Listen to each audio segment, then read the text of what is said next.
নিজেদের অর্থনৈতিক ও রাজনৈতিকভাবে শক্তিশালী করে তুলতে দ্বিতীয় বিশ্বযুদ্ধের পর ইউরোপ মহাদেশের অধিকাংশ দেশ মিলে একটি জোট গঠন করে। এই জোট ইউরোপীয় ইউনিয়ন নামে পরিচিত। ২৭ দেশের এই জোটের অভিন্ন মুদ্রা ছাড়াও পার্লামেন্টের মতো প্রতিষ্ঠান রয়েছে, আবার দাপ্তরিক ভাষাও রয়েছে এই জোটের। এবার ইউরোপীয় ইউনিয়নের আদলে মুসলিম দেশগুলোকে নিয়ে একটি জোট গড়ে তুলতে চাইছে ইরান।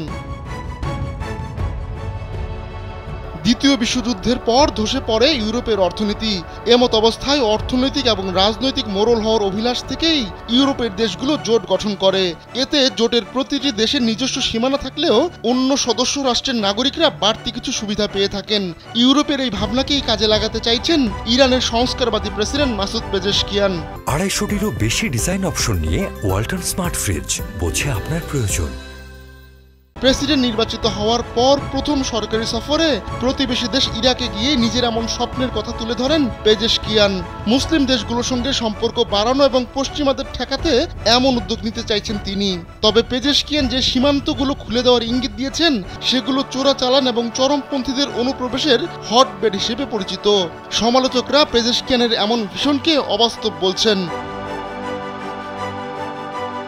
ইরানের এমন পরিকল্পনার পেছনে দূরভিসন্ধিও দেখছেন সমালোচকরা।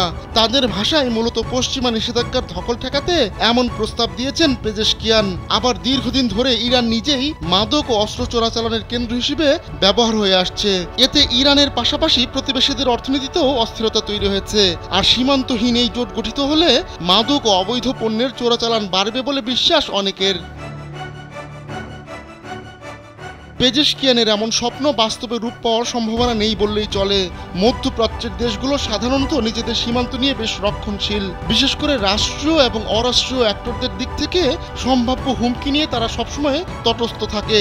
আবার ইরাক, সিরিয়া, ইয়েমেনে বছরের পর বছর ধরে চলা গৃহযুদ্ধ এবং মধ্যপ্রাচ্যের অন্য দেশগুলোর মধ্যে মতের অমিলও পেজেশকিয়ানের প্রস্তাব বাস্তবায়নের পথে বাধা। এর বাইরেও প্রতিবেশীদের মধ্যে ইরানকে নিয়ে আস্থার অভাব রয়েছে। নিজের ইরাক সফরে গিয়ে সেটা ভালোভাবেই টের পেয়েছেন পেজেশকিয়ান।